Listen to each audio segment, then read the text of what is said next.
O próprio Netanyahu falou sobre o bigodinho esses dias que, a princípio, o Hitler, ele não queria matar. Mas o que foram lá e fizeram ele fazer? Não, você vai sim. Vai queimar os caras. E daí vieram a construção desses campos de concentração. Ou seja, o bigodinho, por ter o amor ao poder e por ser um pecador, né, como todo ser humano é, ele aceitou ser um sucumbido e foi lá e matou. Matou gente que não era pra matar, fez de tudo. Voltando pra 45 agora. Hitler, em seus discursos, afirmava constantemente que a família Rothschild controlava o dinheiro, os bancos e a economia da Europa. E ele?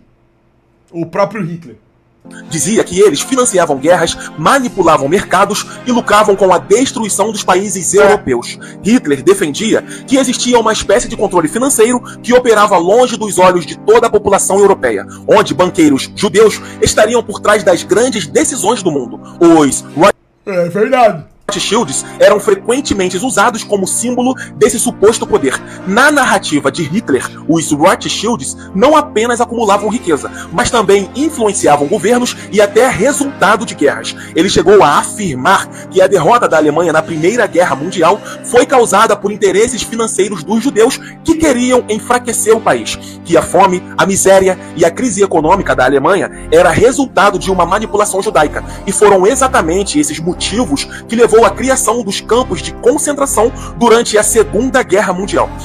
Isso aqui tem uma parte da história que não é contada aqui. Não é tão simples assim que isso levou à construção dos campos de concentração. O que os caras fizeram foi... O Hitler, ele era financiado por essa mesma elite de sionistas que mandam no mundo até hoje. A família Rothschild... Hitler, inclusive, saiu até na Times lá, uma das revistas dos sionistas aí mais famosas. Ele era garoto propaganda de personalidade mundial na época.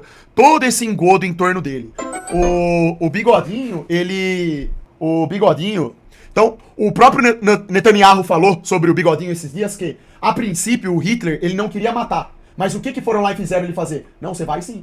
Vai queimar os caras. E daí vieram a construção desses campos de concentração. Ou seja, o Bigodinho, satânico, por ter o amor ao poder e por ser um pecador, né, como todo ser humano é, ele aceitou ser um sucumbido e foi lá e matou. Matou gente que não era pra matar, fez de tudo. Fez de tudo. Tudo que ele falava que ia fazer pra proteger o povo, aqueles que supostamente eles queriam matar pro bem maior, esquece. Foi lá e matou, literalmente, que não tinha nada a ver com nada. Então assim, se você é um homem de poder, você tá com o poder nas mãos, e você aceita ser submisso a ordens de terceiros, principalmente isso daí, pra cometer atrocidades como essa, não precisa falar mais nada, né? Não precisa falar mais nada, não é verdade?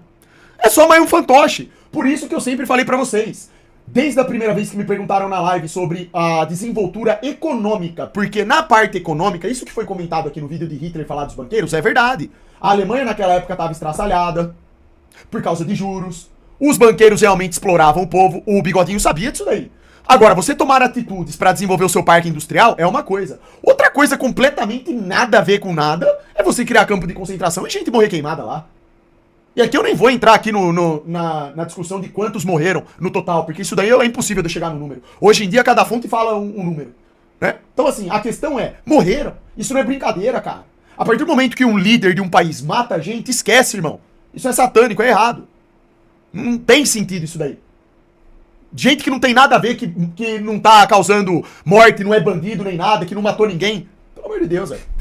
Porra, isso é óbvio, né? Acontece que hoje eles estão fazendo discurso romantizando esses caras aí. E outra fraude é a questão dos judeus. Isso aqui não tem a ver com judeu, tem a ver com a elite sionista que manda na parada. Sionismo não tem a ver com judeu. Isso aí tá cansado de ser explicado e não sou nem eu que preciso falar isso. Tem judeus que falam, né, sobre isso daí. Então assim, uma coisa não tem nada a ver com outra. O povo não busca informação correta e acaba acreditando nessas narrativas falsas, romantizadas aí, né? Não, ô Joel, o que tem gente que romantiza é o Bigodinho. Tem canalha que romantiza o Bigodinho, sendo que ele foi mais um fantoche satânico do sistema. E pessoas burras que misturam sionismo com judeu, que não tem nada a ver uma coisa com outra também. Isso tudo é propaganda que esses sionistas fazem. Os sionistas usaram do Bigodinho para essa finalidade. Eles queriam usar dos próprios judeus. Para quê? Para criarem esse embate, essa guerra. Você tá entendendo? É isso que eles fazem, é o controle da narrativa. Eles mandam no dinheiro. A família aí, Rockefeller, Rothschild, essa galera toda, eles mandam na grana, eles mandam na propaganda. Eles criam guerras falsas, criam narrativas falsas, criam falsas oposições, criam diatribes que não existem, colocam a culpa em povos que eles querem. Eles têm esse poder, cara. A história é movida justamente por isso. Por isso que eles contam a história do jeito que eles querem. É isso aí. É que nem aquele. Exatamente, ou em 56. O Piccolomo mesmo. O Piccolomo não veio fazer piadinha? Ah, o tempo inocentou? Inocentou é o caralho. Isso aí é burrice dele. Falei pra ele, você para de ser burro, Piccolomo. Tá? É o caramba. Porra, velho. Tá na cara, velho, que isso daí é uma fraude. Pô, é o que eu acabei de falar, pô. Isso não é brincadeira. Um monte de gente morreu, irmão. Por causa desses desgraçados, desses fantoches aí que passaram pelo poder. Oh, não precisa ir nem muito longe. Olha hoje em dia. Os presidentes da república que estão aí assumindo a nossa presidência. Por conta das atitudes patéticas dele, de fraqueza, de falta de pulso firme pra lutar contra o monstro que domina o Brasil. Não tem um monte de gente se fudendo? Como que vocês podem simplesmente idolatrar essas figuras aí? Não tá vendo que eles são tudo fantoche? É tudo fantoche, irmão. Todos sempre foram fantoches, cara. O único que não foi fantoche aqui do nosso país foi Getúlio Vargas. E olha o final que teve. Tirou a própria vida e não aguentou mais. Outros presidentes nacionalistas que nós tivemos, que foram bons, também não suportaram. Em algum momento acabaram também cedendo ao sistema. Porque não é brincadeira isso aí não, cara. Não é brincadeira não. Então é isso, pô. O povo fica fazendo romantização idiota. Igual eles fazem hoje essa romantização do Estado de Israel. Falando que Israel território é Israel bíblica. E que lá o governo é um exemplo de cristãos e não sei. Meu Deus, o Netanyahu mijando na cara deles, cara.